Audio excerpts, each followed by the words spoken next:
What's going on, everybody? Eric Lindquist at Stochastic here in the Odd Chopper channel, coming to you with another edition of Lindy's Leans Likes Locks. Hit that like button, subscribe button, notification bell. Go, what's a long way for me on this video? Goes a long way for you. That way you become a prize whenever great content is going live here at our little neck of the YouTube woods. Pretty light day in MLB for me. Ended up on the Kyle Tucker home run. Didn't end up pulling the trigger on St. Louis there in the premium Discord or anywhere else. Just felt wonky having Sonny Gray not be there yesterday ahead of his start, and started thinking about it and decided not to go with that one. I know, again, talk through where it's like, oh, we should maybe lock it. Milwaukee against righties. I don't know what's going on with this. We'll talk about it a little bit today because I think it'll be Lance Lynn on the mound tomorrow. That's what's listed over at FanDuel at the moment. We'll talk about MGM behind me. We've got Odd Chopper down there, but ended up on the under of that Arizona-Cincy game. Hopefully you listened to the analysis there of that one. And then Twins game was over immediately. That was just the shortest sweat ever.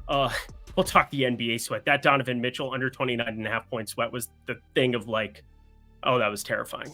Anywho, friends, we are on to this lovely Friday, and we have way more baseball, way more plays on the card, and a lot of K-props. Ended up having 4. Yeah, we have. I love Fridays, I will say. Thursday, we get all of the K-props. I get to throw everything into the blender and really put in that work for you there. Put in that work, Devin. Don't give up. I love that commercial if anybody else does too. But I'm going to try to make this quick, easy. I know a lot of you, hey, you don't have 35 minutes to be able to listen to me rant, rave about baseball, but it's early in the season. I still want to give you great information and want to talk through the process of the bets rather than just give them to you so you know where I'm coming from. And hey, if you sign up for Odd Chopper down below, you can ask me all the things. I've been in there like pretty nonstop the last couple days.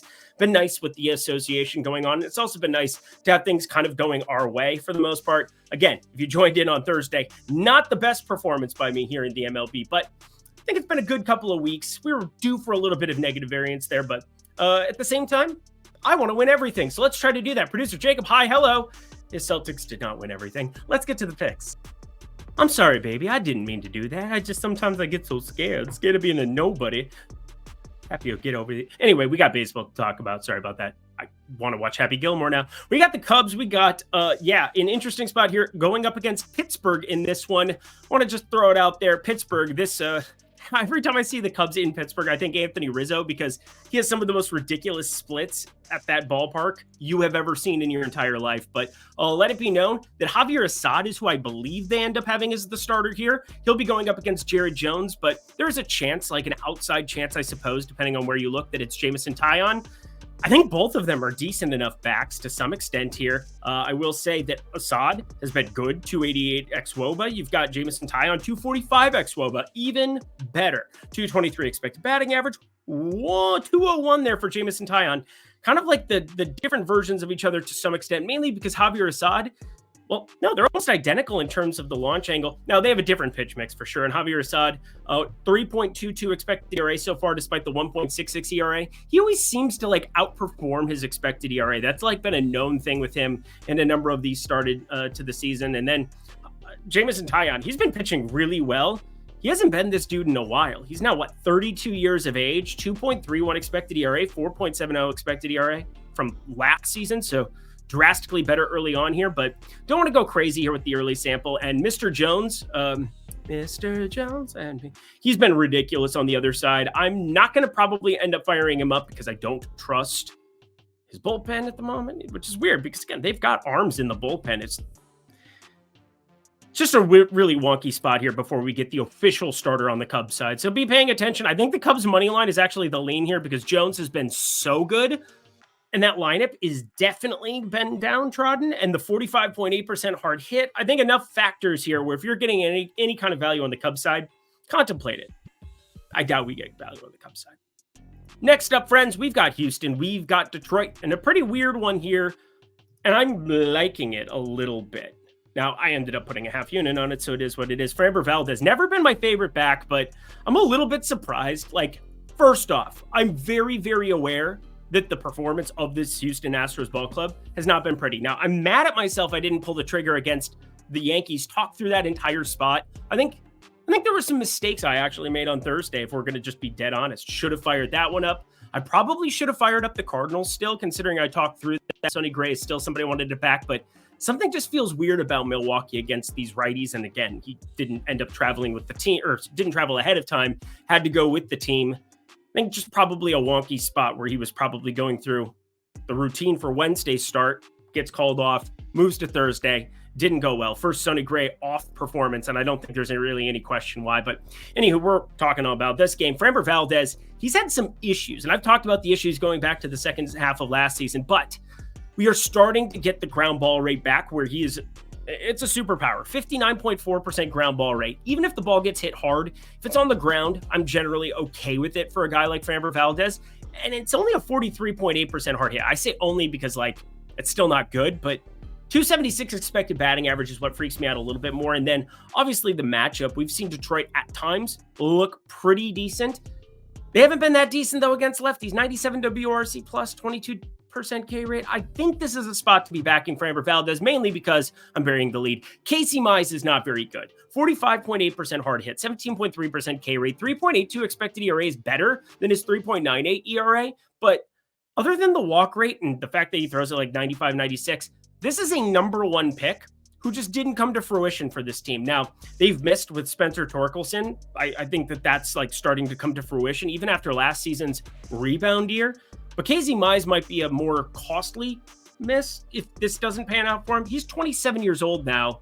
It's been 6 years since he was that number one pick. So I don't really know what to entirely make of all this other than he's just not somebody that I'm all that excited about. And I don't think the Tigers are all that excited about here. Give me Houston, money line, half unit, next game.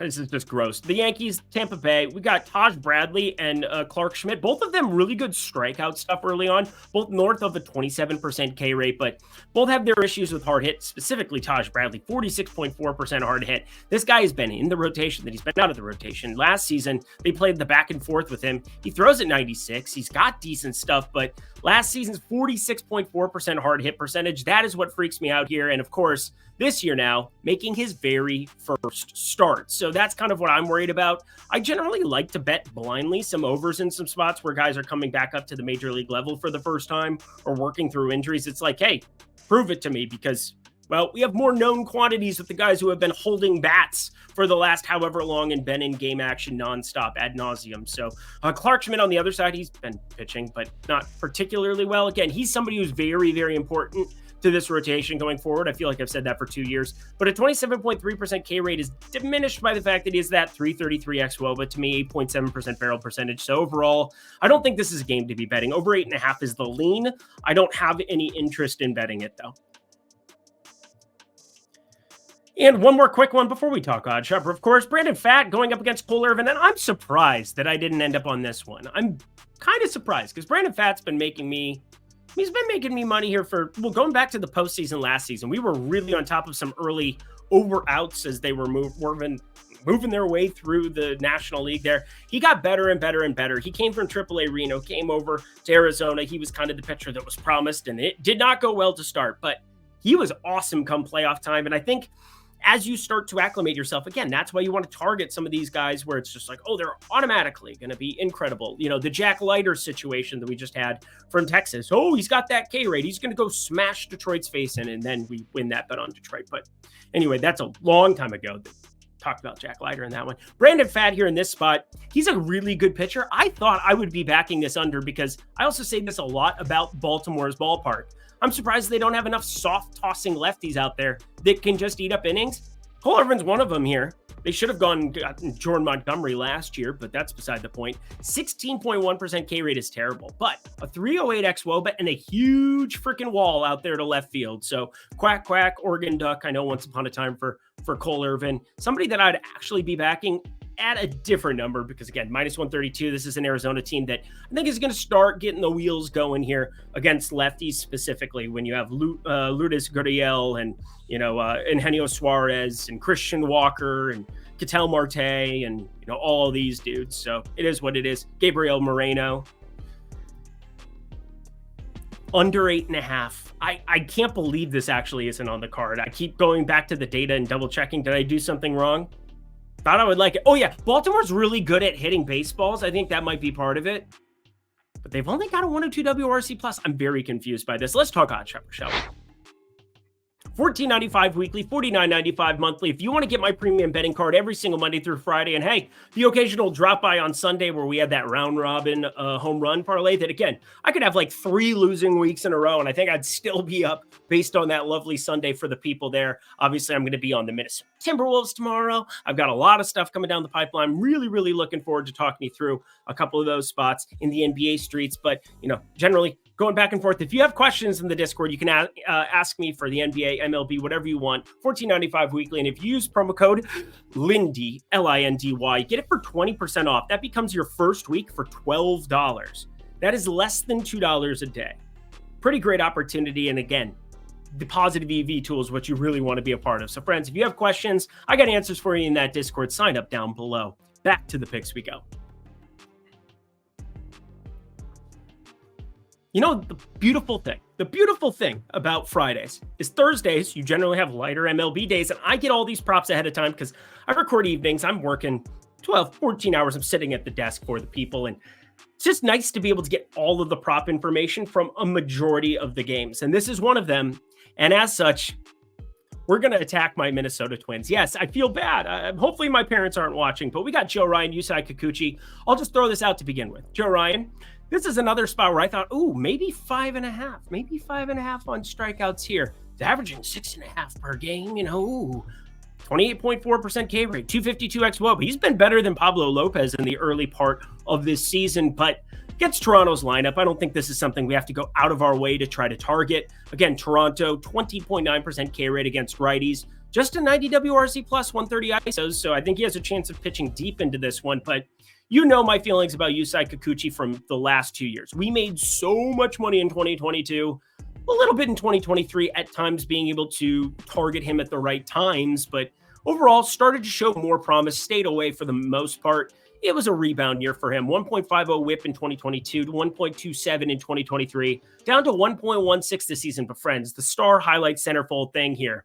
He goes from a 5.63 expected ERA in 2022, 4.30 expected ERA last season, outperformed it a little bit at 3.87 for an actual ERA, but a 2.95 expected ERA for Mr. Yusei Kikuchi here this season. The velocity is up 0.4 miles per hour. It's kind of off on some of his off-speed stuff, but kind of on purpose. He is throwing a little bit less of the slider, a little bit less of the changeup, a little bit less of the curveball, and relying a little bit more on that velocity. So throwing the curveball way more, up to 29.6%. That's what I meant to say. The slider throwing it less, the changeup throwing it less, but the curveball, the thing that he's accentuating.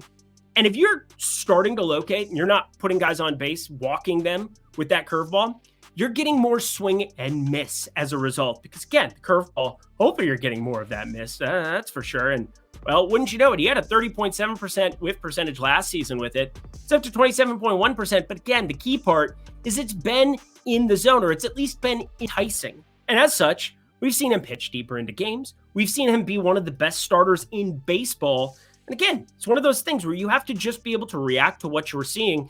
Anybody who adds half a tick to the velocity is getting away from some of those walks. 5.6% walk rate. We started seeing the signs last season, 6.9%. It was nearly 13% there in 2022. So a drastic difference of a pitcher. And as such, we're going to fire up as a lock Yusei Kikuchi over 5.5 strikeouts, minus 120. It's up to minus 125 now over on DraftKings. I don't care. Fire this up, friends. Against the Minnesota Twins here, I think this is a great opportunity. While we just have, I say we, my Minnesota Twins, 22.4% K rate against Southpaws and a 126 WRC plus, they haven't seen Yusei Kikuchi, just saying, a lot better pitcher than what I anticipated this season. Let's take advantage, not a K ladder this time for me. Just give me the 6 and move on with that lock full unit send. Charlie Morton, Jose Quintana in this one, and another K prop that's actually showing up for me. Going up against the Mets, I'm a little bit surprised to see 5.5 have plus money attached to it on the under for Charlie Morton. To at least touch on Jose Quintana, I absolutely do not like him, but minus 156, I don't think that the Braves on the road, this is a spot that I really want to be dabbling too much. I think this is just a spot that you stay away from. That kind of a number looks pretty efficient. I would actually be looking at the run line if I tried to do anything here, even though it's just a 60-cent difference through the number there. But I look at Mr. Charlie Morton here. I see a pretty decent pitcher still at this point in his career. It's actually been surprising because I thought that there would be a fall off sooner rather than later. He is not young. He is, had some innings under him for sure. But a 32.6% hard hit percentage is good. 375 xWOBA is really, really good. Or sorry. Yeah, is that what it is? No, it's a 307 xWOBA. There you go. Just did a weird thing on my sheet. Anyway, you don't know what I'm talking about. Who cares? 3.69 expected ERA. Yay, good for you. But the K rate as a 40-year-old is starting to dip. 22.9% this season. And now he goes up against the Mets, where again, this line is 5.5 with juice towards the over against the Mets, who have only a 20.1% K rate against righties. I don't know what I'm looking at. I don't know why it's that high, but give me the under a 5.5 here, plus 110 over at DraftKings. Maybe it's even better when this number gets introduced over at FanDuel. And I really have zero interest in betting this one at the moment. Philadelphia, I will say, and they are just shot up, minus 174, now up to minus 185 already in the last 45 minutes. And I do think Ranger Suarez is definitely a good back. But on the road in Miami, Philadelphia's been hitting really, really well. And now Trevor Rogers, who's been really bad this season, but I will at least say 5.01 expected ERA. I expect him to be better. I just don't think I really want to go out of my way to go pick on him in this ballpark with a 7.5 total in a pretty tight range of outcome type game. Ranger Suarez has been awesome, no doubt about it. So I'll just throw it out there. Philly minus 1.5. You want to dabble with either one of those? Throw your Philly money line in your 8-leg parlay. Throw Philly minus 1.5 individually out. Sure, go ahead. I just don't really like the spot. Did I mention I get to bet home runs too? Yeah, so we get all the K props ahead of time in most of these games. Also, the huge thing, again, talked about the Michael Conforto one, ended up clipping it for some people because I was just like, oh man, I have to explain this. I have to explain myself all the time. Again, numbers change throughout the day. So I might have bet something on the night before, things change. And then if I post my stuff in the afternoon, I try to get everything that I possibly can. If it's something that really stands out, the locks specifically, I've been trying to get those in early for everybody in the premium Discord. As we get new people in there, different people want different things and they want it right when I bet it. Sounds great. I'll show you the slip. Here you are. But this is one that I literally cannot wait for you to get access to tomorrow because it's going to be better on FanDuel. So I rarely ever do this. Again, I'm the person who came up with the lean like lock and the rules so I can break them when I want to, but I'm calling this a like simply because somebody brought up the Michael Conforto thing the one day. Somebody brought up something last week too. Again, we've been smashing the home runs and it's been really, really good. And people saying, oh, well, you had the lean emoji next to it. Yes. Because generally speaking, I don't like giving you a like unless I see the number and then I can react to it with the information. Because again, it's about price and probability. It doesn't do me any good to throw out some garbage. Oh, he's going to hit a home run. Sounds great. But I got to give you a number or a break-even number, or I have to just see where the odds are. Because at the end of the day, the difference between Aaron Judge being priced at plus 150 and plus 250 over the course of an entire Major League Baseball season is the difference between being really, really profitable on the plus 250 side and being in the poorhouse at plus 150. Okay, good talk. Glad we had it. Now, with that said, let's target the living shit out of Patrick Corbin. Yay! Tyler O'Neill's friends. He is sitting at plus 375 at Bet365. I have his break-even number at plus 360. Again, Bet365, the first book that introduced this one. I would be betting it if I had Bet365 in my portfolio. Again, I wish I could have access to that. There's still a couple of great states where you can be signing up and taking advantage of it, but I will be betting it if it's on FanDuel or BetMGM or anything else better than plus 360, which it will be tomorrow against Patrick Corbin, who's an absolute ghost of a pitcher, gives up crazy hard contact, and Tyler O'Neill is hitting moon balls, calling it way yonder, hitting it on the road in Boston over the Green Monster. Let's talk BetMGM. Friends, if you haven't signed up for BetMGM yet, first bet safety net up to $1,500 down below at the link. I want you guys signed up at every sports book you can possibly have access to. And, maybe that's Bet365. Maybe that's DraftKings, FanDuel. If you just got those, sweet, great, awesome.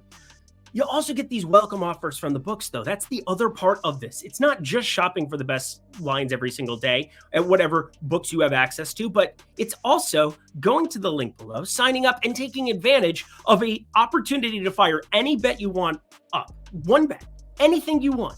And if it doesn't hit, you get it back in bonus bets. Seems like a pretty good deal to me, whether that's $50, $100, $150. up to 1,500, which I know is a big number for a lot of people. And that is totally understandable. But you want to kind of take advantage of these to the fullest extent, because as you build and sustain your bankroll, whether that's with us here at Odd Chopper, watching other people on YouTube, I totally understand that, hey, $50 might be a ton of money, and that is totally okay. This also applies to $50. So if you sign up for that offer down below, take advantage of it, get that opportunity to take a shot at anything that you want. And if it doesn't hit, get it back in bonus bets. Only for 21 and over. If you have a gambling problem, please call 1-800-GAMBLER. Back to the picks we go. Pretty quick one here for you. Carlos Carrasco taking on Garrett Crochet. Carlos Carrasco, not very good, but also minus 134 to back him, not very good either, don't you think? Yeah, we're seeing exactly kind of, well, I ended up tangoing. It's 3-0 bottom of the fifth there, and I'm on Cleveland money line. Great. Probably going to go 1-2, 1-3 if you count the Kyle Tucker home run that I did bet, didn't hit. Got plus 560 at FanDuel. I'm not upset with that, and that was just a quarter unit play. So again, super light day here Thursday in the baseball streets, but Friday we're firing. But this one is just on the outside looking in. I think Garrett Crochet, where we don't have any props here, probably going to be set around that 5.5 number. He's a southpaw going up against Cleveland, and Cleveland, we know they don't strike out very often, but it's been higher against lefties, 22.6% K rate, basically middle of the road in all of MLB. So I'll look at taking it up to 6 Ks. I'll look at a K ladder here, mainly because we've seen a dude with like a 32% K rate now over a month and a half sample size. Maybe he's pretty good. I'm not sure what to make of it, but if the price is right, I'll maybe fire it up.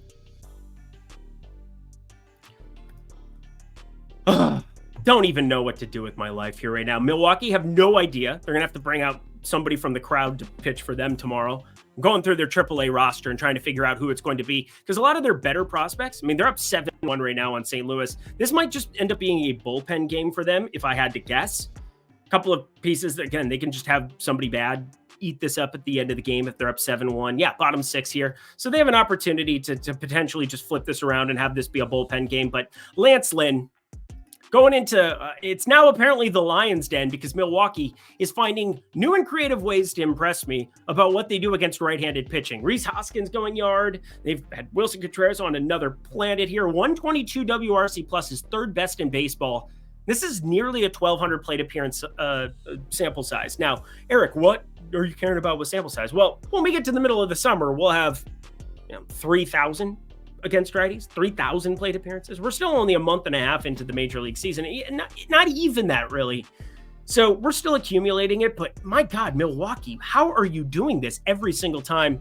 Happy that I ended up staying away with Sonny Gray in the grand scheme of things. Just such a trappy spot. And Sonny Gray going from thinking he's going to pitch one day to the next and whole thing and talk through it and talk to the people in Premium Discord, didn't bet it and whatever.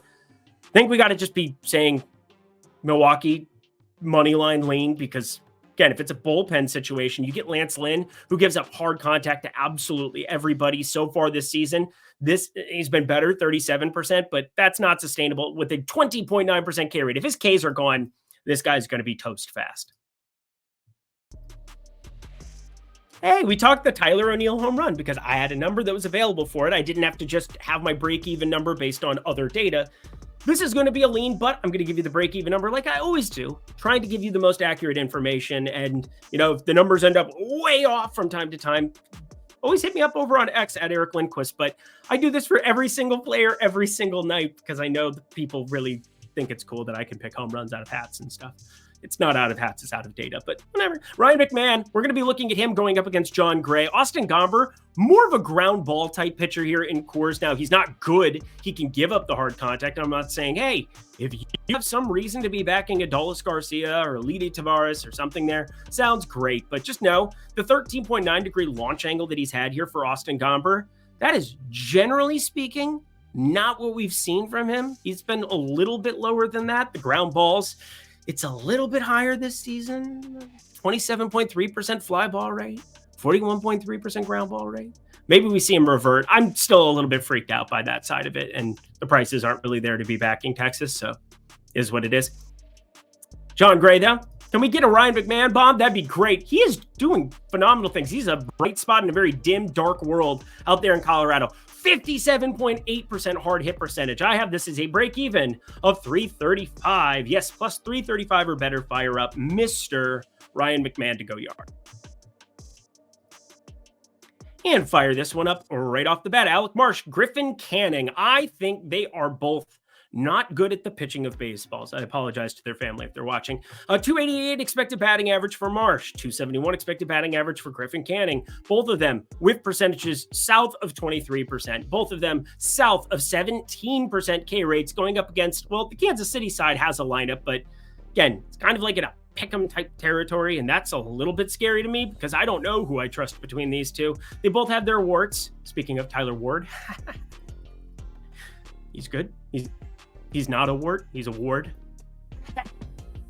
Nobody cares. You just want the play. Over 8.5. I like this one. I think it's pretty straightforward. In Anaheim, pretty advantageous. Hitters Park here at this point in time. Wind slightly blowing out, even though mid-60s with that marine layer coming in at nights. Don't really care. Give me the over automatically. Have absolutely no desire to bet on this one whatsoever. Tyler Glass, now Michael King. I think Michael King's better than most people. I've been saying that forever. Actually, he's a pretty well-noted reliever back in the day for the Yankees. Converted into a starter. Now, 464 expected slugging, 10% barrel percentage. This is the first sample size of him like really accumulating innings. I mean, think about it. Last season, he had 9 games started. Total. He has 7 this season. So 4.29 ERA, different than his 2.75 ERA from 2023, purely because it should go up as you become a starter. But San Diego, they're looking for cheap arms, cheap availability, because Dylan Cease has been awesome. And if anything else can click for them, they have a chance to sneak into the playoffs. And if you can sneak into the playoffs any way, shape, or form, you're live, because baseball is a large variant outcome. I mean, look at Arizona last season. Anybody see them in the World Series? I should say no. Anyway, Tyler Glasnow is phenomenal. He is the better pitcher between the two as starters for sure, and just period, end of story. 251 xWOBA, 32.3% K rate. We've seen this Dodgers lineup start to ascend up the board, but I can't bet this. I just can't. I cannot. Dodgers minus 1.5. Going to be like the most publicly backed thing ever. I see screenshots on X all the time. And yeah, sure, I locked it the other day at 1. That was fun, 6-3, but didn't bet it the next 2 because it was just an awful situation. So there you go. Next game. Oakland and Seattle. And I'm excited because this is a pitcher that I really like the stuff of. We haven't seen him at all, and I get to do my D2 Mighty Ducks thing. Some of you might know what I'm talking about. Some of you won't. Woo, Brian, woo. 33.8% hard hit, 288 xWOBA, 348 expected slugging from last season. Only problem is we don't have a ton of him in AAA from this season. Again, he's been working back from injury, so it is what it is, but he's just 24 years of age. And let me tell you, the fastball, sinker, slider is a really fun combination for this kid. He can get crazy swing and miss when he gets it going. 25.1% K rate. First time out of the gate. Yeah, it's a nice little find. I'll throw it out there. But Paul Blackburn, this is one of the best pitchers. Well, it's been the best over a 3-year sample size. T-Mobile has up there in Seattle. But I will say Paul Blackburn getting worse. 441 expected slugging, 18.8% K rate. Don't think you want to bet it. Just leaning towards that under of 7.5. But after what just happened with the Twins and Gilbert, I'm feeling a little gun shy here, you know. Different ballpark, different teams, but you know what I mean. And the last of the K-props. Again, we fired up Kikuchi as a lock. We fired up Morton as a like on that under of 5.5. And then we also have Garrett Crochet. He was a lean, but I don't know where those numbers are. I'm just going to be taking a look tomorrow. I think I'll be interested in something on that side. But let's talk Logan Webb here. But first, Andrew Abbott, I should at least throw out there. Obviously, going into San Francisco, you want to talk about a difference of a ballpark. You go from Great American Small Park, where you're at home, to San Francisco. Useful, friends. Andrew Abbott's really good. He is a fly ball pitcher, too. 210 expected batting average. Again, if you can avoid that barrel, 9.2% barrel percentage, that hard hit has been really good for him. And again, he is a fly ball pitcher. The exact opposite is actually Logan Webb. But let's talk through some concerning things. First off, 47.3%. I just talked about it for Framber Valdez. I can't pick and choose my spots here, but Framber Valdez, the reason that I'm not all that concerned is the fastball velocity starting to come back a little bit. This is down 0.5 mile per hour on Logan Webb year over year, that being last season to this season. Now, maybe he's just continuing to build up here, but a 4.72 expected ERA is so much higher than we've seen the last 3 seasons. 47.3% hard hit, that would be the highest that he's had in his major league career. I'm a little bit concerned for the 27-year-old that we might see some massive misses here. And the other part of this, the sinker, not getting the same kind of stuff, the same kind of swing and miss that we were getting last season. Now, it's not really made to get swing and miss. So I guess there's that. It's about the same, to be honest, but I'm just not a big fan of the strikeout stuff here at the moment. Only a 16.7% whip percentage on the changeup, 11.4% here on the sinker, sweeper, 24.7% whip percentage. Again, changeup primary pitcher. What is going on with the strikeout stuff? 22.8% last season, 18.3%. Give me less here, under 5.5, minus 150 or better. So it's minus 145 at FanDuel, minus 147 at Caesars. Anything on that under, I like it. Enjoy. Get up out of here. And that does it for another edition of Lindy's Leans, Likes, and Locks. You know what to do. Go to that comment section below. Let me know your favorite spots on this Friday slate. Again, 15 games there. Thursday, no locks that ended up on the card.